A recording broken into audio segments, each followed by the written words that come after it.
Hi,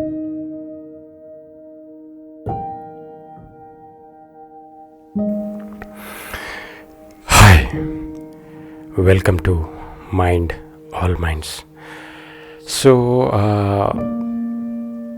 ఈ topic ఏంటంటే అంటే నేను గమనించింది జస్ట్ డిస్కస్ చేయడానికి. సో మెయిన్గా ఏంటంటే ఇప్పుడు మిడిల్ ఏజ్ కావచ్చు, లేకపోతే మిడిల్ ఏజ్ కంటే ఇంకొంచెం పైన కావచ్చు. సో ఇప్పుడు మామూలుగా అంటే నాకు అంటే నేను టీనేజ్లో ఉన్నప్పుడు కానీ అట్లా నాకేమనిపించేది అంటే ఇప్పుడు స్టైల్ పడాలి, లేకుంటే అంటే కొద్దిగా బాగా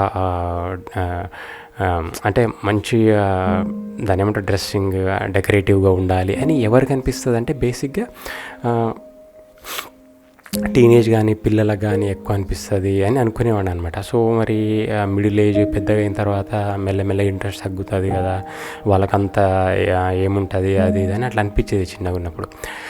సో బట్ ఆ తర్వాత ఏంటంటే నేను గమనించింది ఏంటంటే ఏజ్ తోటి అసలు ఏముండదు. అంటే ఇప్పుడు మిడిల్ ఏజ్ వచ్చిన తర్వాత కూడా ఇంకా అంటే ఒకవేళ టీనేజ్లో ఇన్ కేస్ వాళ్ళు అంటే ఎటువంటి కూడా ఇట్లా డెకరేషన్ అట్లాంటివి వాళ్ళు చేసుకోకపోయినా, మేకప్ లాంటివి చేసుకోకపోయినా, మిడిల్ ఏజ్ వచ్చిన తర్వాత కొంతమంది ఇంకా అంటే ఇంకొంచెం డెవలప్ అయ్యి మంచిగా వాళ్ళని మేక్ ఓవర్ చేసుకోవడము నేను గమనించిన అనమాట.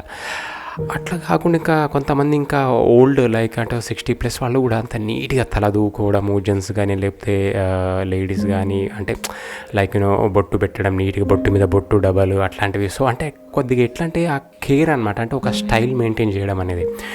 సో నాకేమనిపించేది అంటే ఒక ఏజ్ అయిపోయిన తర్వాత ఇంట్రెస్ట్ అనేది పోతుంటుంది కదా, ఇదేంది వీళ్ళు ఎంత అంటే కేరింగ్గా తీసుకొని అంత ఒక స్టైల్ మెయింటైన్ చేస్తున్నారు, లేకపోతే ఒక ముసలి వాళ్ళైనా సరే ఒక మీసగట్టు కానీ లేకుంటే అసలు ఏంది.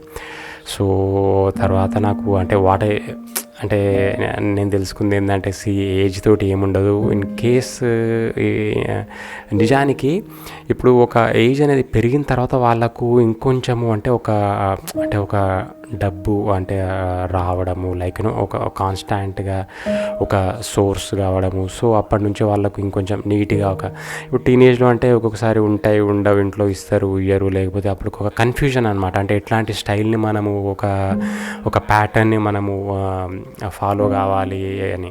సో రకరకాలు ట్రై చేస్తుంటారు టీనేజ్ ఉన్నప్పుడు, అదొక కాన్స్టాంట్గా ఒకటి మెయింటైన్ చేయరు. బట్ మిడిల్ ఏజ్ వచ్చిన తర్వాత నా స్టైల్ ఇది అని ఒక క్లారిటీ, ఇప్పుడు వైట్ షర్ట్ వేయాలనుకునే వాళ్ళు వైట్ వేస్తుంటారు, లేకుంటే ఇంకేదైనా రకరకాలుగా. So they will develop clarity over their style or pattern of dressing or appearance whatever. So అట్లా అనమాట. సో ఇంకా అది మిడిల్ ఏజ్ నుంచి మెల్లమెల్లగా ఇంకా ఓల్డ్ ఏజ్ అయ్యే కొద్దీ కూడా ఇంకా అదే అంతే ఇక కంటిన్యూ. అంటే ఒకటి వాళ్ళు ఏంటంటే మేక్ ఓవర్కి అరే మినిమం ఉండాలి కదా అని. ఇంకోటి ఏంటంటే ఏజ్ పెరిగే కొద్దీ కూడా మనం బేసిక్గా కొంచెం మంచిగా ఉంటే కదా మనకు చుట్టూ ఉన్న వాళ్ళు కూడా మనం చూసి కొంచెము అంటే మనకంటే చిన్న వాళ్ళు ఇన్స్పైర్ అవుతారనే ఫీలింగ్ కావచ్చు. So for various reasons. So ఇవన్నీ చూసి కూడా నాకు ఏమనిపిస్తుంది అంటే సరే ఏజ్ ఏముండదు, అంటే ఒక మేక్ ఓవర్ ఒకటి మెయింటైన్ చేయాలి, ఒక డిజైన్ మెయింటైన్ చేయాలి, ఒక ప్యాటర్న్ మెయింటైన్ చేయాలనుకునే వాళ్ళకి మెల్లమెల్లగా ఏజ్ అయినా ఒకటే అని నాకు అర్థమైపోయింది అనమాట. సో ఇట్స్ జస్ట్ ఒక చిన్న టాపిక్ ఆఫ్ మై ఒపీనియన్ అనమాట. సో ఏజ్ అంటూ ఏముండదు, చేయాలనుకున్న వాళ్ళు మెయింటైన్ చేయాలనుకున్న వాళ్ళు ఏజ్ అయినా ఉంటుంది. అయితే కాకపోతే ఇప్పుడు టీనేజ్లో కూడా కొంతమంది కేర్ తీసుకునే వాళ్ళు ఉంటారు, వాళ్ళు మిడిల్ ఏజ్లో కూడా తీసుకోరు, ఓల్డ్ ఏజ్లో కూడా తీసుకోరు. బట్ టీనేజ్లో కొంతమంది తీసుకుంటారు, మిడిల్ ఏజ్లో కొంతమంది తగ్గే అవకాశం ఉంటుంది, ఓల్డ్ ఏజ్లో కూడా తగ్గే అవకాశం ఉంటుంది. కొంతమంది ఏంటంటే ఇంకా టీనేజ్లో తీసుకోనప్పటికీ తర్వాత వాళ్ళకు మెల్లమెల్లగా ఒక మెచ్యూరిటీ వచ్చి మళ్ళీ మిడిల్ ఏజ్లో నుంచి స్టార్ట్ చేయడం అట్లా కూడా ఉంటుంది. సో ఫర్ వేరియస్ కేసెస్ ఇవన్నీ ఉంటాయి. But we can see group అంటే ప్రతి ఏజ్ గ్రూప్లో ఒకరైతే మేక్ ఓవర్కి ఇంపార్టెన్స్ ఇచ్చే వాళ్ళైతే డెఫినెట్గా ఉంటారనేది I mean to say. And so thanks for listening. Thank you.